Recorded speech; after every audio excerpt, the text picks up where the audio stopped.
तो चलो देखेंगे आज का जो है फिजिक्स में जो क्वेश्चन होगा।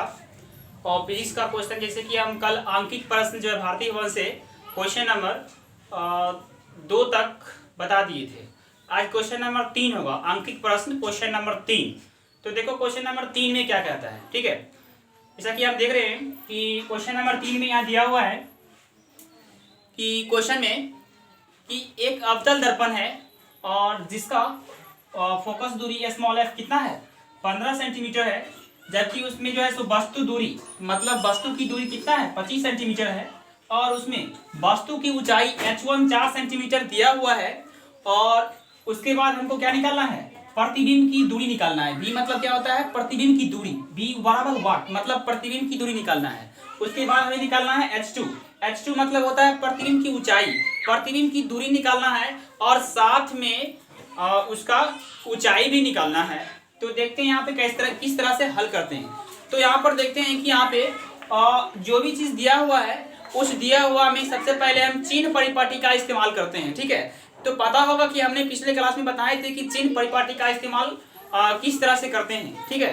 तो चिन्ह परिपाटी यहाँ पे देखो लिखे हैं चिन्ह परिपाटी से, है ना। चिन्ह परिपाटी बताए होंगे, जो माइनस प्लस चिन्ह को मतलब निर्धारित करता है कि माइनस होगा उस चिन्ह की प्लस होगा, वो होता है चिन्ह परिपाटी के माध्यम से, ठीक है। तो देखो यहाँ पर क्या है, मेरा f बराबर यहाँ -15 लिखे हैं, क्योंकि मेरा फोकस दूरी जो अवतल दर्पण में जो मेरा फोकस दूरी होता है वो क्या होता है, माइनस में। हम बताए थे यहाँ पर ध्रुव से बाईं ओर जो भी दूरी होता है वो क्या होता है, माइनस में होता है। दाईं ओर क्या होता है, प्लस में होता है। और ये मुख अक्ष से ऊपर की दूरी क्या होता है, मुख अक्ष से ऊपर की दूरी प्लस में होता है। और मुख अक्ष से नीचे की दूरी क्या होता है, माइनस में होता है। ये हम बताए थे, पिछले वीडियो में देखा होगा, ठीक है। तो यहाँ पे उसी तरह से देखो, यहाँ पे हम क्या किए हैं, f बराबर -15 लिखे हैं क्योंकि चिन्ह परिपाटी का इस्तेमाल किए हैं। फिर देखो यहाँ पे y बराबर क्या है, -25 होगा। और फिर देखो यहाँ पे क्या लिखे हैं, दर्पण सूत्र से। उसके बाद हमको क्या निकालना था, v का मान निकालना है ना। तो v का मान निकालने के लिए देखो यहाँ दर्पण सूत्र मेरा ये होता है, ठीक है। इस दर्पण सूत्र में क्या करेंगे, यहाँ पर u का मान डालेंगे, f का मान डालेंगे और v का मान निकल जाएगा, ठीक है। देखो यहाँ पर 1/b लिख दिए, यहाँ पे v का मान निकालना है तो v को भी लिख दिए। आप देखो उसके बाद यहाँ पे क्या है, 1/u है, तो यहाँ u के मान क्या है, तो u का मान कितना, -25 था ना। तो यहाँ पर क्या लिख दिए, -25 लिख दिए।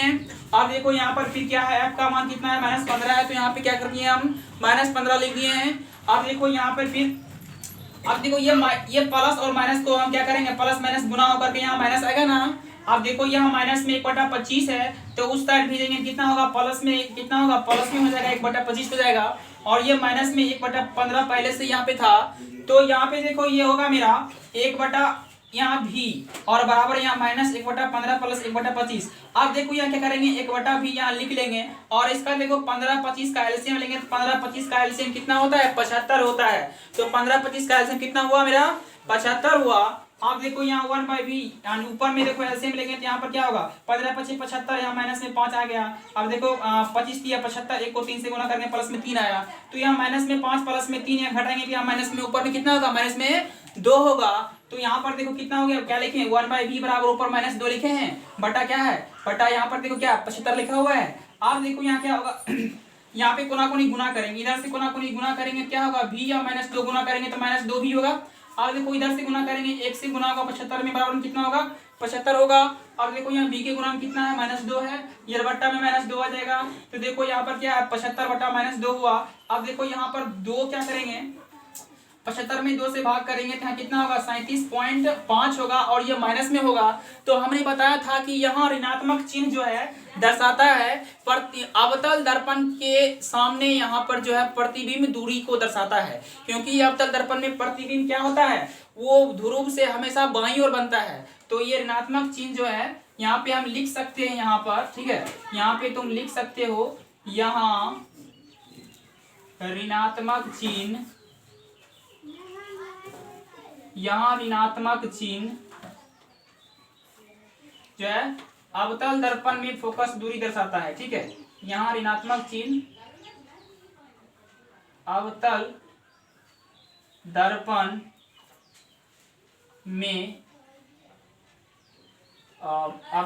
में प्रतिबिंब दूरी को दर्शाता है, ठीक है, दर्शाता है। तो यहाँ हम लिख सकते हैं, यहाँ ऋणात्मक चिन्ह अवतल दर्पण में प्रतिबिंब दूरी को दर्शाता है, ये हम लिख सकते हैं, ठीक है। तो मेरा अब देखो यहाँ v का मान निकल गया, तो v का मान यहाँ मेरा प्लस में ही होगा, क्योंकि ये माइनस चिन्ह उसके दिशा को बतलाता है, ठीक है। तो यहाँ पे देखो पुनः आवर्धन सूत्र से अब हमको निकालना है क्या, H2 निकालना है, v निकल गया, H2 निकालेंगे तो आवर्धन सूत्र मेरा होता है H2/H1 बराबर माइनस v/u होता है। देखो H2 निकालना था तो यहाँ पर H2 का H2 लिख दिए, H1 का मान मेरा 4 दिया हुआ है, देखो क्वेश्चन में 4 दिया हुआ है, 4 लिख दिए। अब v का मान जो मेरा था वो -75/2 था, v का मान यहाँ डाल दिए। अब ये माइनस पहले से था अंदर, एक बाहर में माइनस होगा, एक अंदर में, क्योंकि एक माइनस मेरा क्वेश्चन में ही था। कहाँ था, एक मेरा क्वेश्चन में ही था, तो एक अंदर में जो क्वेश्चन वाला होगा, ये बाहर में क्वेश्चन वाला, ये फॉर्मूला वाला बाहर में माइनस, अंदर में कोई जो है सो जो माइनस निकला था उसका वाला ये माइनस है, ठीक है। अब देखो बट्टा में फिर u है, u का मान कितना था, u का मान मेरा कितना था 25 था। तो यहाँ पर हम जो है ना u का मान ये जो है मेरा इसका ये मान जो है डाल दिए, ये इसका मान मेरा कितना ये 25, तो ये माइनस में 25 था, तो यहाँ भी हम माइनस डाल सकते हैं। तो इस तरह से यहाँ माइनस कर देंगे तो यहाँ भी मेरा माइनस होगा और यहाँ भी मेरा क्या होगा माइनस, यहाँ भी माइनस। तो लास्ट में ये भी मेरा है कि यहाँ भी लास्ट में जो माइनस चिन्ह है ये वही चीज दिखाएगा कि अवतल दर्पण में प्रतिबिंब दूरी, अवतल दर्पण में प्रतिबिंब जो है ई, प्रतिबिंब की ऊंचाई, अवतल दर्पण में प्रतिबिंब की ऊंचाई जो है ना वो होता है, प्रतिबिंब नीचे बनता है, नीचे बनता है, इसीलिए यहाँ ऋणात्मक चिन्ह शो करता है कि अवतल दर्पण में प्रतिबिंब जो है नीचे बनता है, इसीलिए वही वैसे माइनस चिन्ह आता है, ठीक है। तो यहाँ पर देखो हमने हल किया है 75/2 माइनस माइनस प्लस में होगा और बटा -25 था, इसको पलट देंगे तो पलटने के बाद यहाँ देखो 75/2 गुना में कोटा 25 होगा, काट के 25 दिया, 75 3 बार में कटा। अब देखो यहाँ पर क्या होगा, कोना कोनी गुना होगा, तो कोना कोनी गुना होगा तो यहाँ पर इधर से गुना करेंगे तो ये मेरा ये 2 है और ये 4 इधर से गुना होगा, 4 या 12 यहाँ हो जाएगा। देखो ऊपर हम 12 लिखे हैं, बटा में 2 लिखे हैं, यहाँ पर 2 6 12 6 बार में कट गया और यहाँ माइनस था, ऊपर माइनस गया, -6 हो गया है ना। तो लास्ट में यहाँ लिख सकते हो, ये यहाँ ऋणात्मक चिन्ह अवतल दर्पण को दर्शाता है, इसीलिए यहाँ पर जो है H2 बराबर प्लस में 6 cm होगा, ठीक है। तो आज का क्लास इतना ही साइंस में, और फिर अगले दिन होगा।